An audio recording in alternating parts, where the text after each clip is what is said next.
ನಮಸ್ಕಾರ ಮಕ್ಕಳೇ. ಇವತ್ತಿನ ದಿನ ನಾವು 5ನೇ ತರಗತಿಯ 1ನೇ ಪಾಠವಾದ ಜೀವ ಪ್ರಪಂಚ ಎಂಬ ಪಾಠವನ್ನು ನಾವು ಅಧ್ಯಯನ ಮಾಡಲಿದ್ದೇವೆ. ಜೀವ ಪ್ರಪಂಚ ಅಂದರೆ ಏನು? ಮೊದಲಿಗೆ ಜೀವ ಅಂದರೆ ಏನು ನೋಡ್ರಿ. ಉಸಿರಾಡಲು, ಬೆಳೆಯುವ ಮತ್ತು ಆಹಾರ ಸೇವಿಸುವ, ಸಂತಾನೋತ್ಪತ್ತಿ ಮಾಡುವ, ಕೊನೆಗೆ ಸಾವನ್ನಪ್ಪತಕ್ಕಂತಹ ಗುಣಗಳನ್ನು ಹೊಂದಿರುವ ವಸ್ತುಗಳನ್ನು ನಾವು ಏನಂತೀವಿ? ಜೀವಿಗಳು ಅಂತೇಳಿ ಕರಿತೀವಿ. ಹಂಗೆ ಪ್ರಪಂಚ ಅಂದ್ರೆ ನೋಡ್ರಿ, ಈ ಜಗತ್ತು, ಅದರ ಒಂದು ವಾಸಿಸುವಂಥ ಸ್ಥಳವನ್ನು ನಾವೇನಂತೀವಿ? ಪ್ರಪಂಚ ಅಂತೀವಿ. ಒಟ್ಟಿಗೆ ಜೀವ ಪ್ರಪಂಚ ಅಂದ್ರೇನು?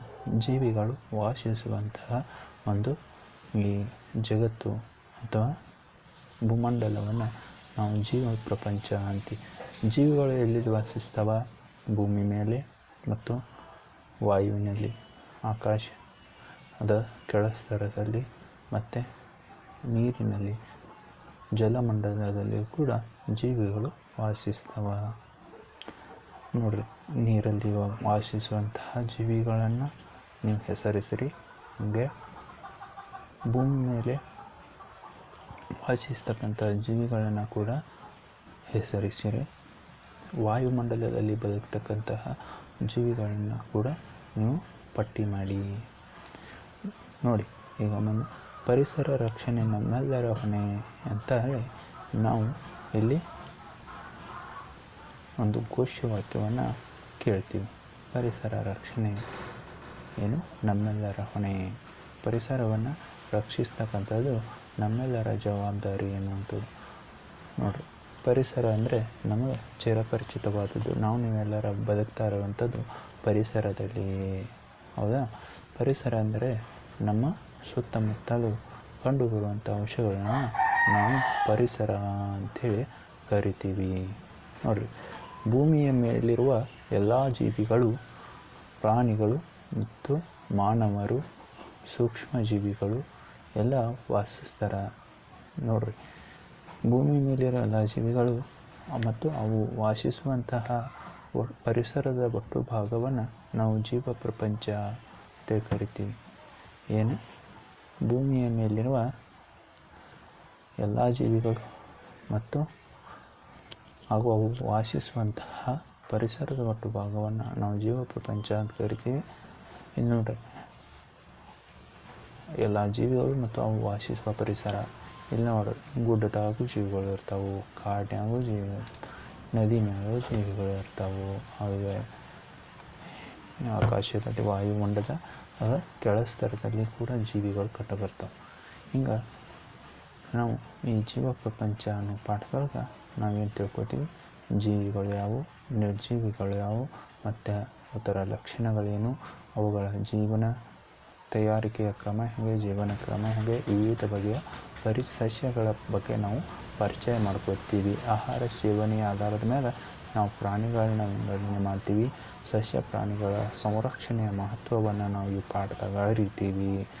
ನೋಡ್ರಿ, ಗುಡ್ಡ, ಕಾಡು, ನದಿ, ಜರೆ, ತೊರೆ, ಜೇನುಹುಳ, ಕೀಟುಹುಳುಗಳು ಮತ್ತು ಹದ್ದು, ಹಾವು, ಮಣ್ಣು, ಬೆಳಕು, ಪಕ್ಷಿಗಳು, ಈ ಎಲ್ಲ ಪರಿಸರದ ಅಂಶಗಳನ್ನು ನಾವು ಈ ಒಂದು ಅಧ್ಯಾಯದಲ್ಲಿ ಅಧ್ಯಯನ ಮಾಡ್ಕೊತ ಹೋಗ್ತೀವಿ. ನೋಡ್ರಿ, ಇಲ್ಲಿ ಒಂದು ಮೋಜಿನ ಕಥೆ ಇದೆ. ಸೋಮಾರಿ ಸೋಮಣ್ಣ ಅಂತ ಒಬ್ಬ ವ್ಯಕ್ತಿ ಇರ್ತಾನೆ. ಸೋಮಾರಿ ಸೋಮಣ್ಣ ಅಂತ. ಅವ ಹೊಲದಾಗ ಒಟ್ಟ ದುಡಿತಿರಂಗಿಲ್ಲ. ಸೋಮಾರಿ ಅಂದರೆ ಏನು ಮಾಡಲ್ಲ, ಕೆಲಸ ಮಾಡಲಾರ್ದ ತಿನ್ನೋದು, ಕೂತ್ಕೊಂಡು ತಿನ್ನೋದು, ಮಾಡ್ಕೊಳ್ಳೋದು. ಅವಾಗ ಸೋಮಾರಿ ಅಂತಾರೆ. ಅಂತ ಒಬ್ಬ ಸೋಮಾರಿ ಸೋಮಣ್ಣನ ಕತೆ ಇಲ್ಲೈತಿ. ಒಂದು ಸ್ವಲ್ಪ ಅವಂಗೆ ಹೊಲ ಇತ್ತು. ಹೊಲ ಇದ್ರೂ ಕೂಡ ಅವ್ನ ಹೊಲದಲ್ಲಿ ದುಡಿತಿರ್ಕಿಲ್ಲ. ಇವ್ರು ಕೊಟ್ಟಿದ್ದೇನಿರಲ್ಲ ಅದನ್ನು ತಿಂದು ಅವ್ನು ಬದುಕ್ತಿದ್ದ. ಅವಂಗೆ ಸೋಮಾರಿ ಸೋಮಣ್ಣಗೆ ಶೇಂಗಾ ಅಂದ್ರೆ ತುಂಬ ಇಷ್ಟ ಆಯಿತು. ಏನಂದ್ರೆ ಇಷ್ಟ ಆಯಿತು? ಶೇಂಗಾ ಅಂದ್ರೆ ತುಂಬ ಇಷ್ಟ. ಅವಂಗೆ ಪಂಚಪ್ರಾಣ. ಅವ ಏನು ಮಾಡಿದಂದ್ರೆ ಆ ಹುರಿದ ಶೇಂಗಾ ಬೀಜಗಳನ್ನ ಅವನು ಪ್ರೀತಿಯಿಂದ ತಿಂತಿದ್ದ. ಆ ಹುರಿದ ಶೇಂಗಾ ಬೀಜ ತಿನ್ನೋದು ಮುಂದೆ ಅವನೊಂದು ಯೋಚನೆ ಬಂತು. ಏನು ಯೋಚನೆ ಬಂತಂದ್ರೆ, ಈ ಹುರಿದ ಶೇಂಗಾ ಬೀಜಗಳನ್ನು ನಾನು ಏನು ಮಾಡಬೇಕು, ನಾ ಹೊಲದಲ್ಲಿ ಬಿತ್ತಿದ್ರೆ ಈ ಹುರಿದ ಶೇಂಗಾನ ನನಗೆ ಸಿಗ್ತಾವೆ, ಹುರಿಯೋ ಅವಶ್ಯಕತೆನೇ ಇರೋಂಗಿಲ್ಲ ಅಂಥೇಳಿ ಆ ಸೋಮಾರಿ ಸೋಮಣ್ಣ ಏನು ಮಾಡಿದ ಅಂದ್ರೆ ಹೊಲದಾಗ ಕೆಲಸ ಮಾಡಲ್ಲ, ಅವ್ನು ಬಂದ ಹುರಿದ ಶೇಂಗಾ ಬೀಜನ ಆ ಹೊಲದಲ್ಲಿ ಬಿತ್ತಿದ. ಆಜು ಬಾಜುದವ್ರು ನೋಡಿ ಸೋಮಣ್ಣ ಹೊಲದಲ್ಲಿ ಕೆಲಸ ಮಾಡತ್ತಲ್ಲ ಅಂಥೇಳಿ ಅಕ್ಕಪಕ್ಕದವರೆಲ್ಲ ಖುಷಿಪಟ್ಟರು. ಇಂದಿನ ಅದು ಎಲ್ಲರೂ ಹೊಲದಾಗ ಅವ್ರು ಏನು ಬೆಳೆ ಹಾಕಿರಲ್ಲ ಅವೆಲ್ಲ ಚಿಗುರ್ಕೊಂಡು ಹಸಿರು ಕಾಣಕ್ಕಿತ್ತು. ಆದ್ರೆ ಸೋಮಣ್ಣನ ನೆಲದಾಗ ಏನೂ ನಾಟಲೇ ಇಲ್ಲ, ಒಂದು ಸಸಿ ಕೂಡ ಕಂಡು ಬರಲಿಲ್ಲ. ಒಣ ಭೂಮಿ ಹಂಗೆ ಇತ್ತು. ಯಾಕೆ ಸೋಮಣ್ಣನ ಒಣ ಭೂಮಿ ಹಂಗೆ ಇತ್ತು ಅಂಥೇಳಿ ಒಂದು ಪ್ರಶ್ನೆಯನ್ನು ಕೇಳ್ತಾರೆ. ಯಾಕೇನು ಬೆಳೀಲಿಲ್ಲ ಹೊಲದಾಗ ಅಂಥೇಳಿ. ಹುರಿಯದ ಅಂದ್ರೆ ಇನ್ನು ಹುರಿಲಾರ್ದ ಹಸಿ ಶೇಂಗಾ ಬೀಜಗಳು ಇರ್ತಲ್ಲ, ಅವತ್ರೊಳಗೆ ಸಸಿಯಾಗಕ್ಕೆ ಬೇಕಾದಂಥ ಲಕ್ಷಣಗಳು ಇರ್ತಾವೆ. ಅದನ್ನು ನಾವು ಜೈವಿಕ ಅಂಶ ಅಂತೇಳಿ ಕರಿತೀವಿ. ಈಗ ಹುರಿದ ಶೇಂಗಾ ಬೀಜದಲ್ಲಿ ಸಸಿ ಆಗಕ್ಕೆ ಬೇಕಾದಂಥ ಜೈವಿಕ ಅಂಶಗಳು ಯಾವುವು ಕೂಡ ಇರೋಂಗಿಲ್ಲ. ಅದನ್ನು ನಾವು ಅಜೈವಿಕ ಸ್ಥಿತಿ ಅಂತೇಳಿ ಕರಿತೀವಿ. ಪರಿಸರದಲ್ಲಿ ಜೈವಿಕ ಲಕ್ಷಣ ಹೊಂದಿರುವಂತಹ ಜೀವಿಗಳು ಮತ್ತು ಜೈವಿಕ ಲಕ್ಷಣ ಇಲ್ಲದ ನಿರ್ಜೀವಿಗಳು ಕಂಡುಬರ್ತಾವೆ. ನೋಡಿರಿ, ಒಂದು ಇಟ್ಟಿಗೆ ತೊಗೊರಿ, ಒಂದು ಕಲ್ಲು ತೊಗೊರಿ, ಅದಕ್ಕೆ ಜೀವಿ ಇರೋದಿಲ್ಲ, ಅವನ್ನ ನಾವು ನಿರ್ಜೀವಿ ಅಂತ ಕರಿತೀವಿ. ಈ ಜೈವಿಕ ಲಕ್ಷಣಗಳಿರ್ತಕ್ಕಂಥ ಕೆಲವು ಪ್ರಾಣಿಗಳಾಗಿರ್ಬೋದು, ಪಕ್ಷಿಗಳಾಗಿರ್ಬೋದು, ಮತ್ತು ನಮ್ಮಲ್ಲಿ ಸಿಗುವಂತಹ ಕಾಳುಗಳು, ಅವು ನೀರಲ್ಲಿ ನೆನೆಯಿಟ್ಟು ಮಣ್ಣಿಗೆ ಹಾಕಿದಾಗ ಆ ಮಣ್ಣಿನಿಂದ ಏನಾಕ್ಕವ, ಆ ನೀರು ಉಣಿಸ್ತಾವಂದ್ರೆ ಚಿಗುರ್ಕೊಳ್ತಾವೆ. ಇವನ್ನ ನಾವು ಜೈವಿಕ ಅಂಶ ಅಂತ ಕರಿತೀವಿ. ಹಿಂಗೆ ಈ ಜೈವಿಕ ಅಂಶಗಳು ಏನು ಬೀಜಗಳಲ್ಲಿ ಮನುಷ್ಯರಲ್ಲಿ, ಪ್ರಾಣಿ ಪಕ್ಷಿಗಳಲ್ಲಿ ಕಂಡಿರ್ತಾವೆ, ಹಂಗೆ ನಿರ್ಜೀವ ವಸ್ತುಗಳು ಜೈವಿಕ ಅಂಶಗಳು ಕಂಡು ಬರೋಂಗಿಲ್ಲ. ಜೈವಿಕ ಅಂಶಗಳಂದ್ರೆ ಯಾವುವು?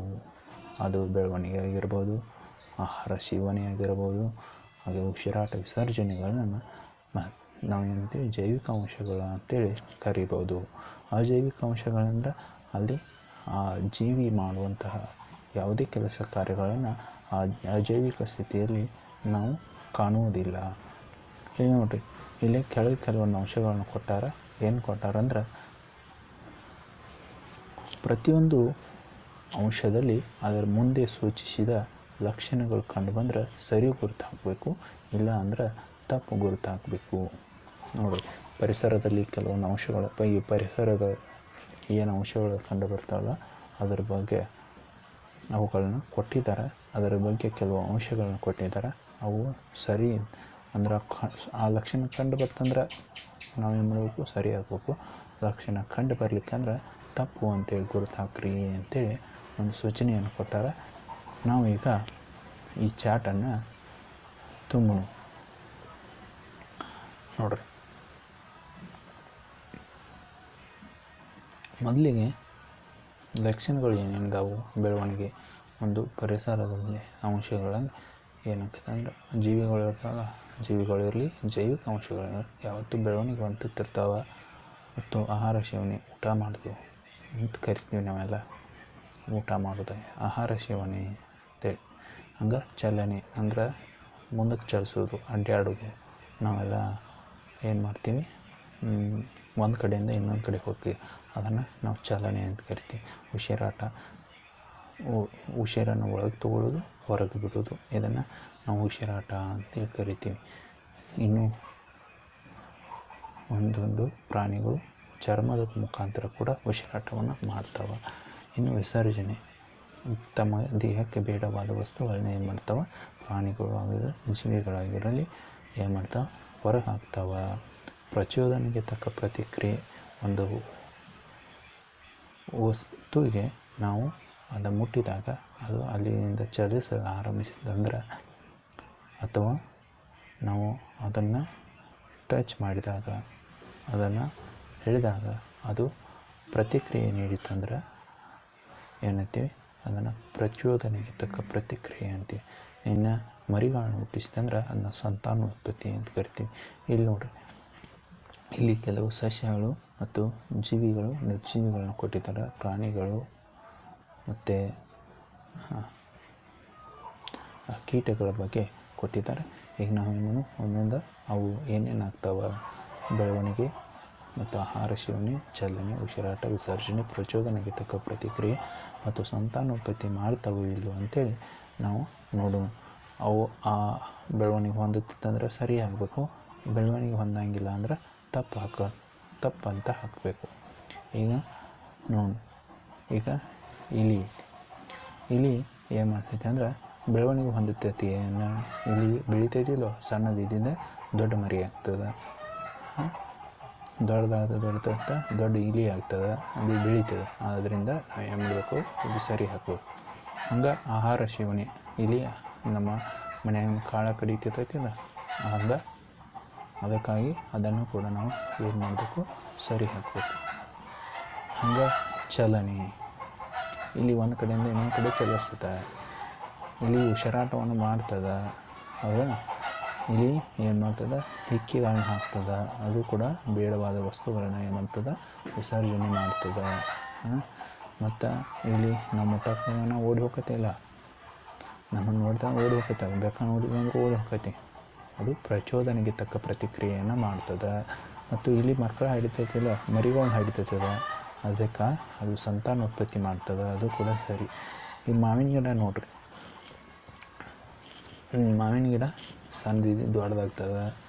ಅದು ಕೂಡ ಬೇರುಗಳ ಮುಖಾಂತರ ಆಹಾರ ಸೇವನೆ ಮಾಡ್ತದೆ.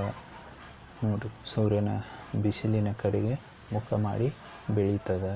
ಮತ್ತು ಅದು ಕೂಡ ಉಸಿರಾಟ ಮಾಡ್ತದೆ, ಬಾಷ್ಪ ವಿಸರ್ಜನೆ ಮಾಡ್ತದೆ. ಹೌದಾ, ಹಾಗೆ ಬೆಳಕಿದ್ದ ಕಡೆ ಬೆಳೀತದೆ, ನೀರಿದ್ದ ಕಡೆ ಹರಿದ ಪ್ರಚೋದನೆಗೆ ತಕ್ಕ ಪ್ರತಿಕ್ರಿಯೆ ಮಾಡ್ತದೆ. ಬೇರುಗಳೆಲ್ಲ ನೀರಿದ್ದ ಕಡೆ ಬೆಳಿತಾವೆ, ಬೆಳಕಿದ್ದ ಕಡೆ ಅದು ಗಿಡದ ಎಲೆ ಕೊಂಬೆಗಳು ಬೆಳಿತಾವೆ. ಮತ್ತು ಅದರ ಬೀಜದಿಂದ ಮತ್ತೆ ಮಾವಿನ ಮರಗಳು ಹುಟ್ಟುತ್ತಾವೆ. ಅದನ್ನು ನಾವು ಸಂತಾನೋತ್ಪತ್ತಿ ಅಂತೇಳಿ ಕರಿತೀವಿ. ಇನ್ನು ಇಟ್ಟಿಗೆ ಬೆಳವಣಿಗೆ ಆಕೈತಿನ? ಇಲ್ಲ, ಇಟ್ಟಿಗೆ ಬೆಳವಣಿಗೆ ಆಗಂಗಿಲ್ಲ. ಇಟ್ಟಿಗೆ ಆಹಾರವನ್ನು ಸೇವಿಸಂಗಿಲ್ಲ. ಇಟ್ಟಿಗೆ ಮುಂದಕ್ಕೆ ಹಿಂದಕ್ಕೆ ಚಲಿಸಂಗಿಲ್ಲ.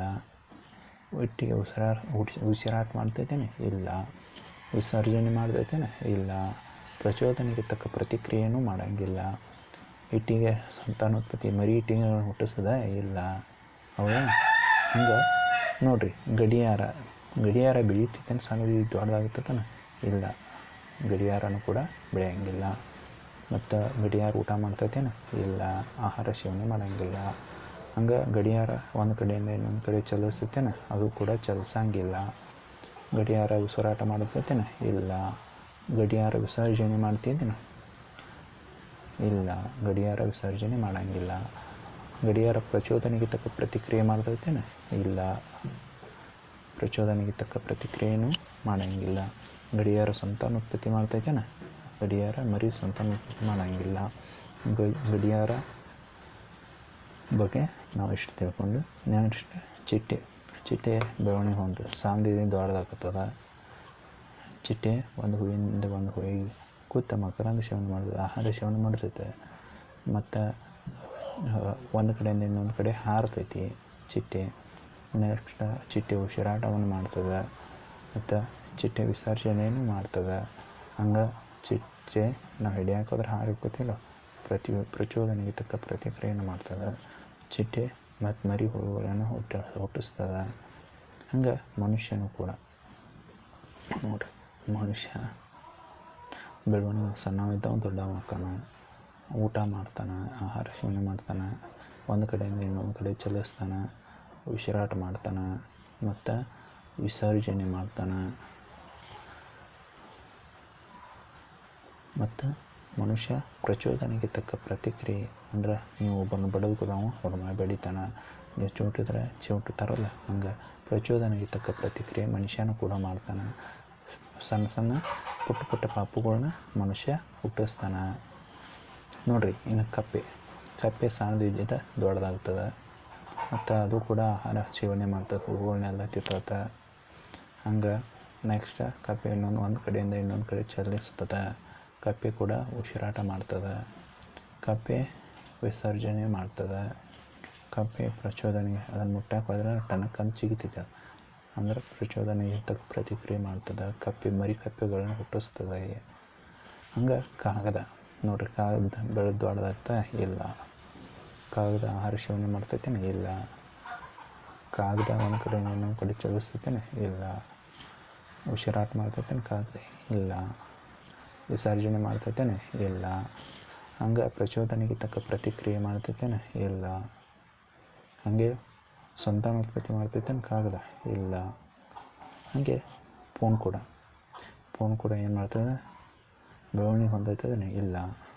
ಊಟ ಮಾಡೋದೈತೇನೆ ಫೋನ್? ಇಲ್ಲ. ಮೊಬೈಲ್ ಅದು ಒಂದು ಕಡೆಯಿಂದ ಒಂದು ಕಡೆ ಚಲಿಸ್ತೈತೇನೆ? ಇಲ್ಲ. ಅದು ಮೊಬೈಲ್ ಉಸಿರಾಟ ಮಾಡೋದೈತೇನೆ? ಇಲ್ಲ. ವಿಸರ್ಜನೆ ಫೋನ ವಿಸರ್ಜನೆ ಮಾಡ್ತೈತೇನೆ ಮೊಬೈಲ್? ಇಲ್ಲ. ಮೊಬೈಲ್ ಪ್ರಚೋದನೆಗೆ ತಕ್ಕ ಪ್ರತಿಕ್ರಿಯೆ ಮಾಡ್ತೈತೇನೆ? ಇಲ್ಲ. ಅದು ಸಂತಾನೋತ್ಪತ್ತಿ ಮಾಡ್ತೈತೇನೆ? ಇಲ್ಲ. ಮೊಬೈಲ್ ಅಂದರೆ ಏನು? ಫೋನ. ಎಷ್ಟು ನೋಡಿದ್ದೀವಿ ನೋಡ್ರಿ. ನಾವು ಏನು ಸರಿ ಗುರುತು ಹಾಕಿದ್ದಿಲ್ಲ, ಆ ಹಾಕಿರುವಂಥ ಅಂಶಗಳನ್ನು ನಾವು ಪರಿಸರದಲ್ಲಿ ಜೀವಿ ಅಂತೇಳಿ ಕರಿತೀವಿ. ಏನು ನಾವು ಇಂಟು ಮಾರ್ಕ್ ಹಾಕಿದ್ದಿಲ್ಲ, ಮೊಬೈಲ, ಕಾಗದ, ಹಂಗೆ ಗಡಿಯಾರ, ಇಟ್ಟಿಗೆ ಇಂಟು ಮಾರ್ಕ್ ಹಾಕಿದ್ವಿ, ಅವೆಲ್ಲ ನಿರ್ಜೀವ ವಸ್ತುಗಳು ಅಂತೇಳಿ ಕರಿತೀವಿ. ಈ ಕಪ್ಪೆ, ಮನುಷ್ಯ, ಚಿಟ್ಟಿ ಮತ್ತು ಮಾವಿನ ಮರ, ಇಲಿ ಏನದಲ್ಲ, ಇವೆಲ್ಲ ನಾವು ಜೀವಿಗಳು ಅಂತೇಳಿ ಕರಿತೀವಿ. ನಮ್ಮ ಪರಿಸರದಾಗ ಕಂಡುಬರುವಂಥ ಕೆಲವು ಅಂಶಗಳನ್ನ ಇಲ್ಲಿ ಕೆಳಗೆ ನೀಡೈತಿ. ಅವುಗಳನ್ನ ಜೀವಿ ಅಥವಾ ನಿರ್ಜೀವಿ ವಸ್ತುಗಳಾಗಿ ನಾವು ಗುರುತಿಸ್ತೀವಿ. ಇಲ್ಲಿ ಸರಿಯಾದ ಆಯ್ಕೆಯ ಮುಂದೆ ಸರಿ ಗುರುತು ಹಾಕಬೇಕು. ಯಾವ ಜೀವಿ, ಯಾವ ನಿರ್ಜೀವಿ ಅಂತೇಳಿ. ಇಲ್ಲಿ ನೋಡಿರಿ, ಪರಿಸರದ ಅಂಶಗಳು ಏನೇನು ಕೊಟ್ಟಾರ, ನಾವು ಯಾವ ಜೀವಿಗಳು ಯಾವ ನಿರ್ಜೀವಿಗಳು ಅನ್ನೋದ್ರ ಮುಂದೆ ಸರಿ ಗುರುತನ್ನು ಹಾಕಬೇಕು. ಈಗ ನಾವು ಸರಿ ಗುರುತನ್ನು ಹಾಕ್ತಾ ಹೋಗೋಣ. ಪರಿಸರದ ಅಂಶಗಳ ಒಳಗೆ ಪಕ್ಷಿಗಳು ಬಂದ್ಬಿಡ್ತಾವೆ. ಮೊದಲು ಪಕ್ಷಿಗಳು ಜೀವಿಗಳು ಏನು ನಿರ್ಜೀವಿಗಳು? ಪಕ್ಷಿಗಳು ಬೆಳಿತಾವ, ಚಲಿಸ್ತಾವ. ಆದ್ದರಿಂದ ಅವುಗಳನ್ನ ನಾವು ಏನಂತ ಕರಿತೀವಿ? ಪ್ರಚೋದನೆಗೆ ತಕ್ಕ ಪ್ರತಿಕ್ರಿಯೆ ಮಾಡ್ತಾವೆ. ಇಷ್ಟೆಲ್ಲ ಪಕ್ಷಿಗಳನ್ನ ನಾವು ಏನಂತ ಕರಿತೀವಿ? ಜೀವಿಗಳು ಅಂತ ಕರಿತೀವಿ. ಒಂದೇದು ಜೀವಿಗಳು ಒಳಗೆ ಮಾರ್ಕ್ ಹಾಕ್ರಿ. ರೈಟ್. ನೆಕ್ಸ್ಟ್ ಪರಿಸರದ ಅಂಶಗಳು ಬಲೂನ್ ಬರ್ತದೆ. ನೆಕ್ಸ್ಟ್ ಬಲೂನ್ ಏನು ಅದ? ಬೆಳೆಯಂಗಿಲ್ಲ, ಸಂತಾನೋತ್ಪತ್ತಿ ಮಾಡೋಂಗಿಲ್ಲ, ಚಲಿಸಂಗಿಲ್ಲ. ಆದ್ದರಿಂದ ಅದನ್ನು ನಾವು ಏನಂತ ಕರಿತೀವಿ? ನಿರ್ಜೀವಿ ಅಂತೇಳಿ ಕರಿತೀವಿ. ಇದರೊಳಗೆ ಸರಿ ಮಾರ್ಕ್ ಹಾಕಬೇಕು. ಚಂದಂಗೆ ಹಾಕಿ ಇದ್ರೊಳಗೆ ಸರಿ ಮಾರ್ಕ್ ಹಾಕಬೇಕು. ನಿರ್ಜೀವಿ ಒಳಗೆ ನೀರು ಬೆಳಿತೈತೇನೆ? ಒಂದು ಕಡೆಯಿಂದ ಇನ್ನೊಂದು ಕಡೆ ಚಲಿಸ್ತೈತೇನೆ? ಅದು ಉಸಿರಾಟ ಮಾಡ್ತೈತೇನೆ? ಸಂತಾನೋತ್ಪತ್ತಿ ಮಾಡ್ತೈತೇನೆ? ಇಲ್ಲ. ನೀರು ಯಾವನ್ನೂ ಕೂಡ ಮಾಡೋದಿಲ್ಲ. ಆದ್ದರಿಂದ ನೀರು ಕೂಡ ನಿರ್ಜೀವಿ ವಸ್ತು ಆಗಿದೆ. ಮಾವಿನ ಮರ ಬೆಳಿತೈತಿ, ಸಂತಾನೋತ್ಪತ್ತಿ ಮಾಡ್ತೈತಿ ಮತ್ತು ಉಸಿರಾಟ ಮಾಡ್ತೈತಿ. ಆದ್ದರಿಂದ ಅದು ಕೂಡ ಒಂದು ಜೀವಿ, ಮಾವಿನ ಮರ ಕೂಡ. ಬಂಡಿ ಬೆಳಿತೈತೇನೆ? ಇಲ್ಲ, ಬೆಳೆಯಂಗಿಲ್ಲ, ಸಂತಾನೋತ್ಪತ್ತಿ ಮಾಡೋಂಗಿಲ್ಲ, ಉಸಿರಾಟ ಮಾಡೋಂಗಿಲ್ಲ. ಆದ್ದರಿಂದ ಅದು ನಿರ್ಜೀವಿ ವಸ್ತು ಆಗಿದೆ. ಪೆನ್ನು ಕೂಡ ಏನು ಮಾಡೋಂಗಿಲ್ಲ, ಬೆಳೆಯಂಗಿಲ್ಲ, ಸಂತಾನೋತ್ಪತ್ತಿ ಮಾಡೋಂಗಿಲ್ಲ, ಉಸಿರಾಟ ಮಾಡೋಂಗಿಲ್ಲ. ಆದ್ದರಿಂದ ಅದು ಕೂಡ ಒಂದು ನಿರ್ಜೀವಿ ವಸ್ತು ಆಗಿದೆ ಅಂತೇಳಿ. ಇನ್ನು ನೀವು ನೋಡಿರುವ ಇಲ್ಲಿ ಕೊಟ್ಟ ನೀನು ನೋಡಿರುವ ಇತರೆ ಜೀವಿ ಮತ್ತು ನಿರ್ಜೀವಿ ವಸ್ತುಗಳನ್ನ ಪಟ್ಟಿ ಮಾಡುವು ಅಂತೇಳಿ ನಿಮಗೊಂದು ಚಟುವಟಿಕೆ ಕೊಟ್ಟಾರ. ಈ ಎಲ್ಲ ಅಂಶಗಳನ್ನ ತುಂಬಿಕೊಂಡ್ರೆ ನಾಳಿನ ಒಂದು ಅವಧಿಯೊಳಗೆ ಈ ಮುಂದಿನ ವಿಷಯವನ್ನು ನಾವು ಚರ್ಚೆ ಮಾಡೋಣ ಅಂತ. ನಮಸ್ಕಾರ.